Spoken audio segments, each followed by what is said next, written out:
The newest episode of the Coach Prime documentary dropped, and I have some big takeaways to talk about, and it's getting spicy again. You are Locked On Buffs, your daily podcast on the Colorado Buffaloes. Part of the Locked On Podcast Network, your team every day.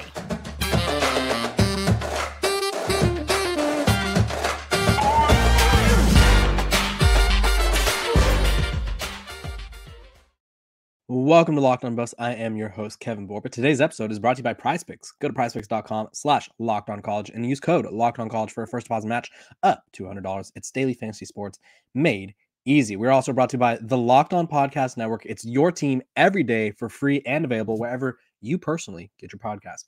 Thank you guys for making me your first listen of the day. My name is Kevin Borba, like I said, and we're talking about the latest episode of the Coach Prime documentary. This one dropped on a Wednesday. I'm very confused by the documentary sequences of drops. I will throw that out there. Last Thursday, we get Bada Bing, Bada Boom, episode 1, 2. And I'm like, okay, there's 6 episodes. Maybe they're going 2 a day every Thursday for the next 3 weeks. No. Plot twist, they go, boom, Wednesday episode, only 1 episode.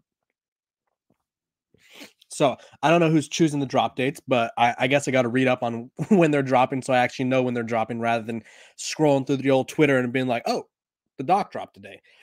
This episode of the documentary was one that I found particularly interesting because it's like post TCU into the Nebraska game, into the Colorado State game. And so post TCU, obviously, Coach Prime's emotional. The team's emotional. Shows Shadur hanging out with the offensive linemen, looking like they were eating at a fancy restaurant, getting some steaks, which I thought was cool.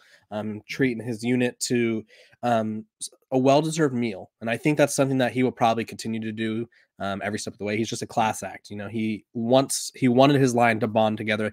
They obviously know about the difficulties of coming together, brand new unit and playing cohesively and stuff like that. And you could tell that he was trying to build that chemistry.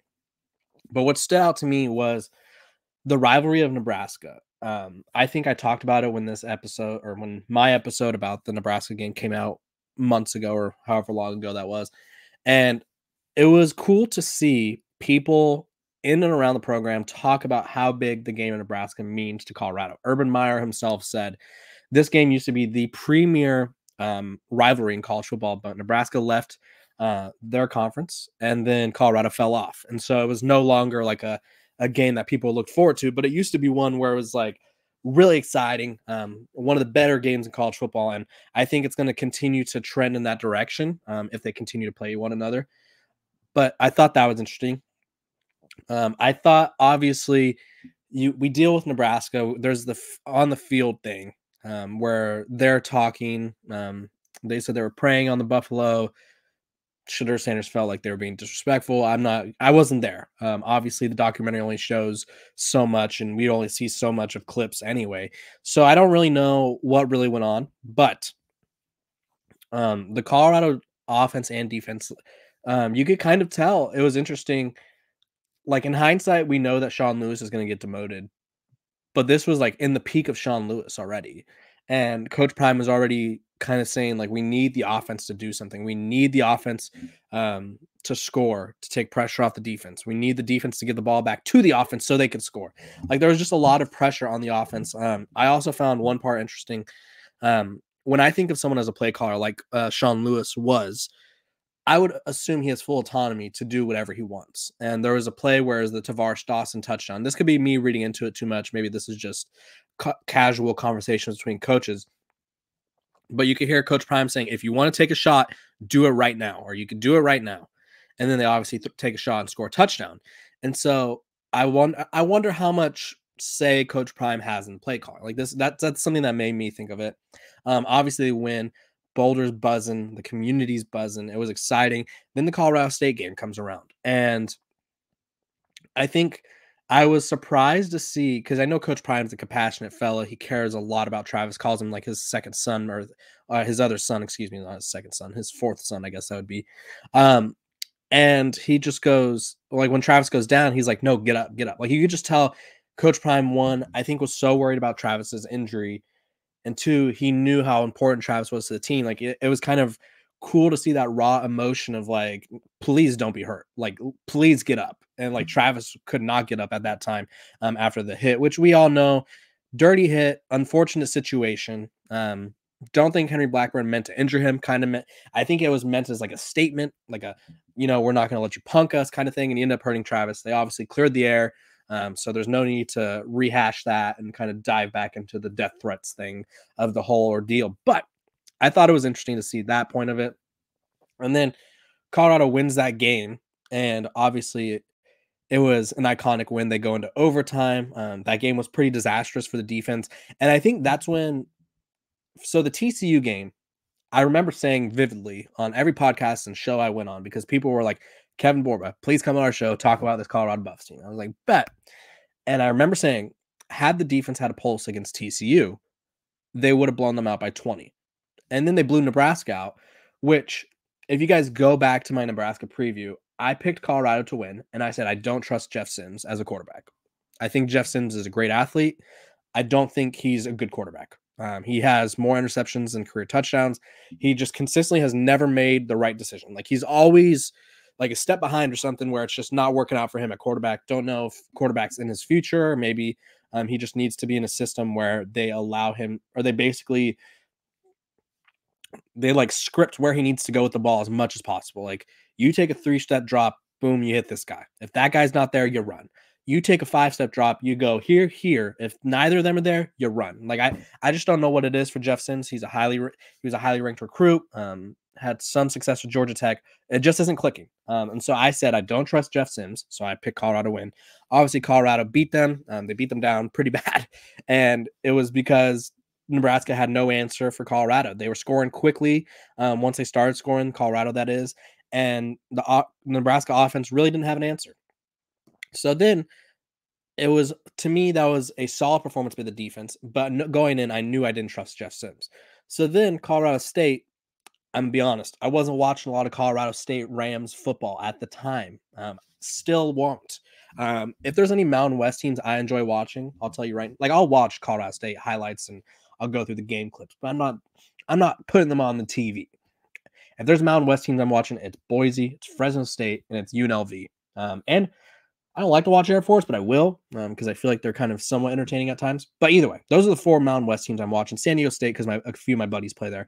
But again, I didn't think Colorado State should give them any trouble. And then obviously it goes to double overtime, or however many. I think it's double overtime.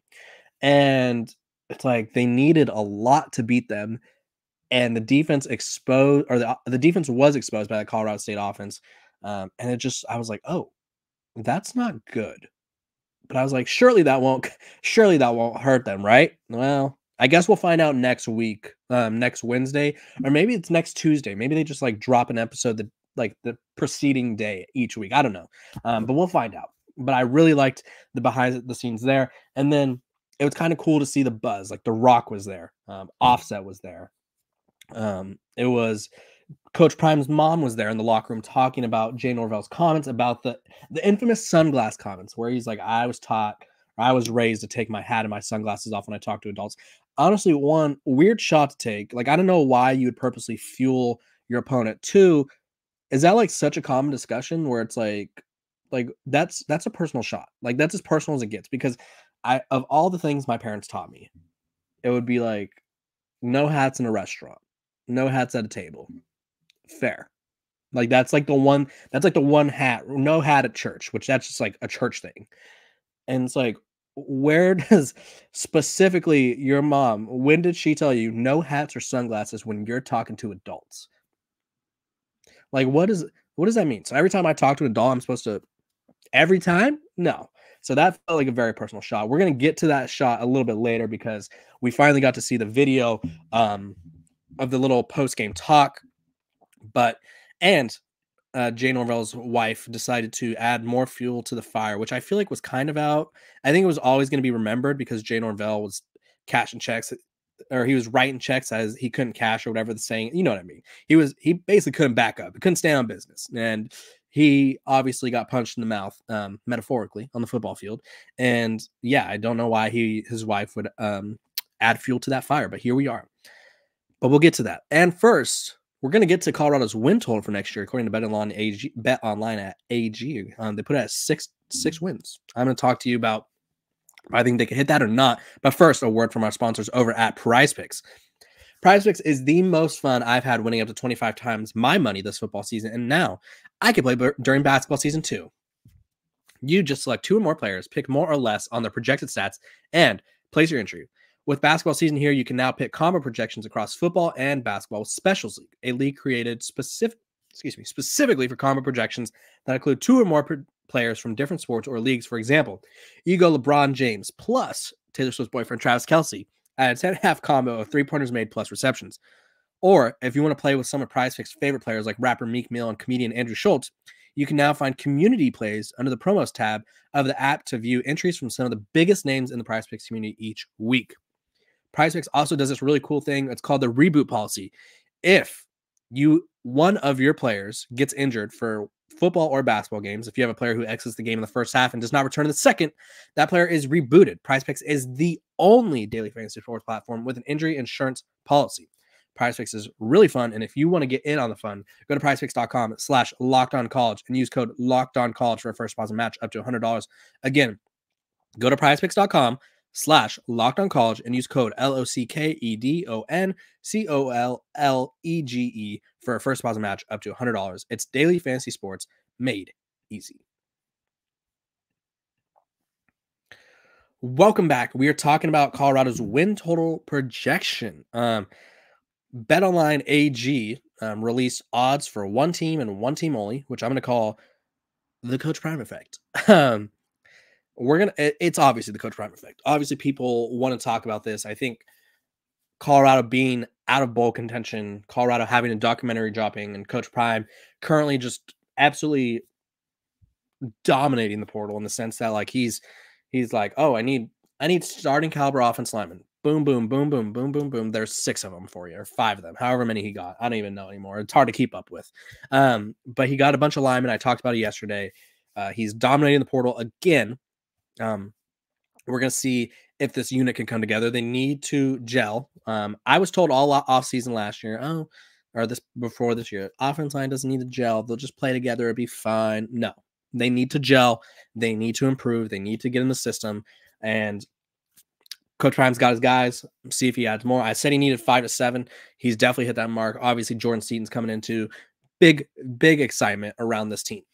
But BetOnline.ag released their odds for Colorado for their win total, and you could bet on it now. So go check it out over there. And they had it at 6 wins, exactly 6. And so it's like, oof. Let me take a look at the Colorado schedule right now, because obviously I projected Colorado would get 6 wins this season. I honestly, people were like, "Oh, you're just saying that." They had a chance. They beat Stanford. Like you told me, and you tell anyone that was watching that Stanford game in the second quarter when Colorado's up 29-0, and you're like, "I'm from the future, and Colorado's going to lose this game." You could literally show me your teleportation device, and I'd be like, "Really, dude? Colorado's going to lose this game?" Don't think so. And I was shocked. So that could have been a win. By the way, I want to thank you guys for making Locked On Buffs your first listen. We're free and available wherever you get your podcasts. I appreciate you guys for tuning in, subscribing. We hit 4,000 subs yesterday. A little round of applause for myself. I appreciate you guys. Let's get to 5. Slowly but surely, we're getting to 20. But first, we got to get to 5. But first, we got to get to 4,500. Well, so let's just slowly go up. We're going to have some great guests coming up. It's going to be awesome. Back to the win total.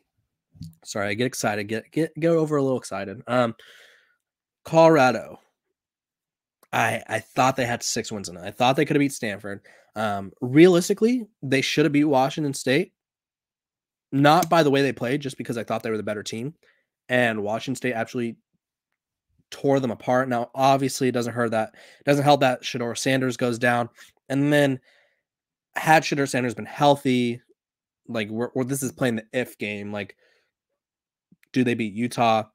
If the kicker makes that kick against Arizona, they win probably. So there was wins out there. Colorado could have won 6 games. So now their win total is 6 games heading into the 2024 season. And I'm going to go through their schedule. This is an early season, way too early. We don't even know who's on the roster. I don't even know who's going to be starting at anywhere for Colorado. Like, I know the quarterbacks. We don't know the secondary. We don't know who's going to be playing receiver beside Jimmy Horn and Travis Hunter. We don't know that. But I'm going to do my best to project where I think these teams are headed. And I'll give you a little breakdown on each. Week 1, North Dakota State, the Bison. They come to Boulder August 31st. And I think they just lost their head coach to USC. He's going to be the linebackers coach there. So new head coach. I think Colorado beats them. I think the game's going to be closer than it should be. Obviously, this is way far in advance. So who knows what goes on by that time. Then they go to Nebraska. If you told me that Nebraska was getting Kyle McCord, I could see them beating Colorado. I really can. But they are all in on Dylan Raiola, the number one quarterback recruit in this class. They're projected to flip him from Georgia. Personally, and this is just me, I'm sure there's been a lot of people who have transferred before and been successful. Something about a kid going to 4 different high schools, flipping his commits 3 different times. I just feel like something's not right. And when that's not, like, it reminds me of JT Daniels. I think he has potential, but I don't know. I just feel like something's not right about him. You know, I don't know. Either way, Nebraska doesn't even have him in their bag yet by the time I'm recording this. So right now, I think Colorado beats Nebraska. So they're 2-0. And then they go to Colorado State at Fort Collins, Rocky Mountain Showdown. It's going to be a buzzing game. I'm pretty sure it's going to be a primetime game again. And realistically, I think they win that game. I think they blow them out this time. I don't think it should be as close as it was last time. I think it's going to be personal again. Then they have at Arizona. I personally think Arizona is the best team in the Big 12 next year. Sorry. I think they're the hottest team in college football at this moment. Well, I guess not this moment because nothing's happening. But when the regular season ended, they were the hottest team in college football. Sorry. I'm having a hard part issue on my hair. I had to switch barbers. My barber messed up my line, so now I have to get my line back.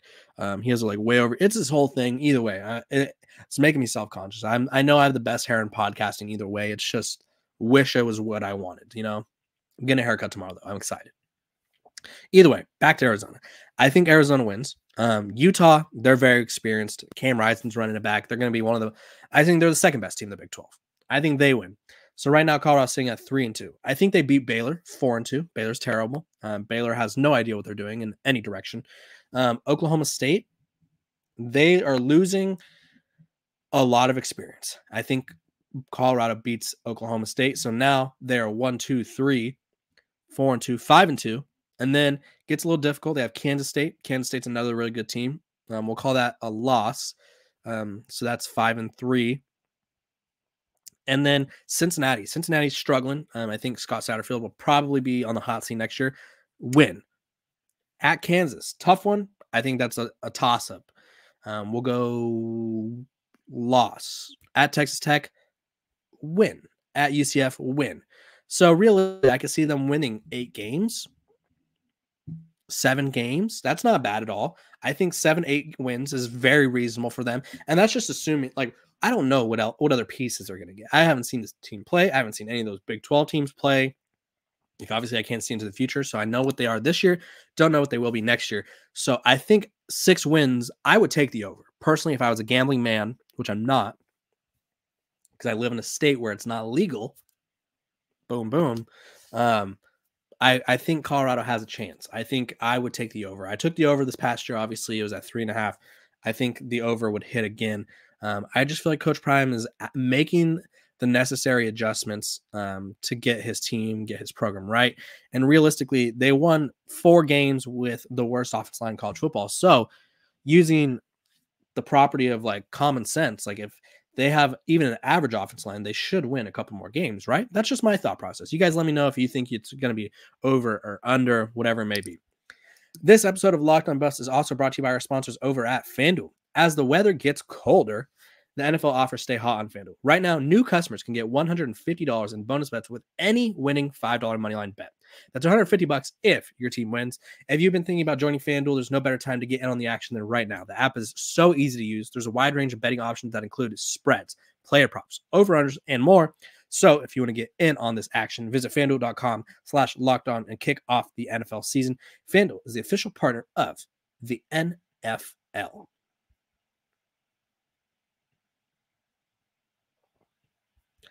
Okay, we are back. Sorry, my little lower third hung up there for an extra second.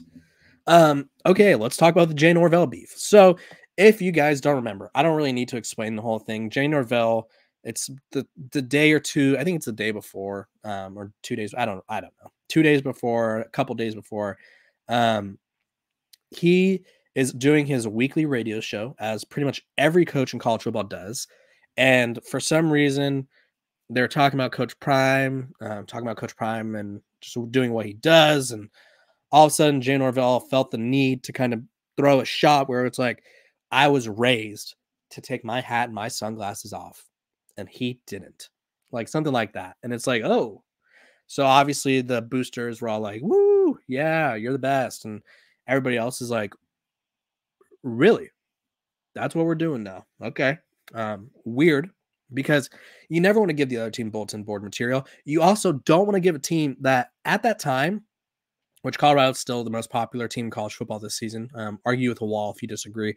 They were a 4-8 team, probably one of, I don't know if they ranked first in viewership after the big game, but they're probably top 5 at worst.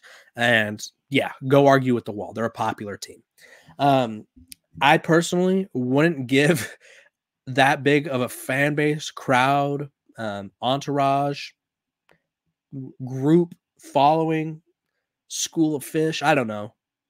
I wouldn't give them that ammo. Me personally.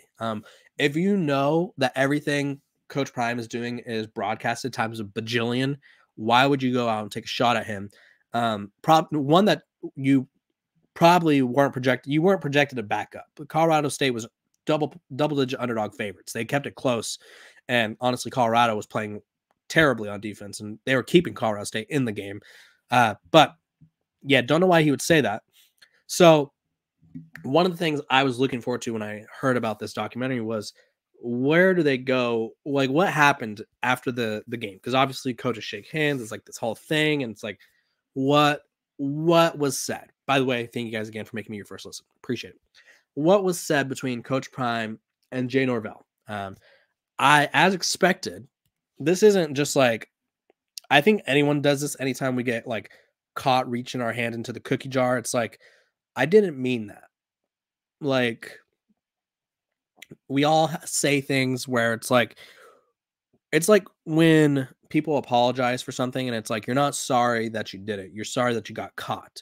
And that's what the apology post game to me seemed like. I'm going to play it for you guys. You guys could give your opinions. Also, I wanted to give a shout out to Coach Prime feeding Ralphie. That was probably the funniest thing I've ever seen. I don't know why the trainer warned him like that. Like, watch your fingers. He will chomp them off. Like, that is so unnecessary. Like, if your hand is like this, nothing should chomp off your fingers. If he's eating out of the palm, like, that's just a wild warning. I mean, haven't been around a lot of buffalo, have been around some cows, some bulls, and I just don't know why he felt the need to say that when Coach Prime was clearly nervous about it. But nonetheless, that was a hilarious experience. But here, back to the beef, not the cow beef. Sorry, that's my one dad joke of the episode. We're gonna see what went down. I'm gonna play it for you. Here we go.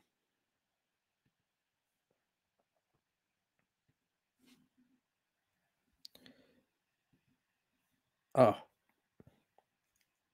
no sound.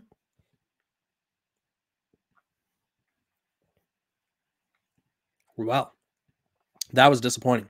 Let me see if I could get it going in the background here, because I don't know why there's no sound.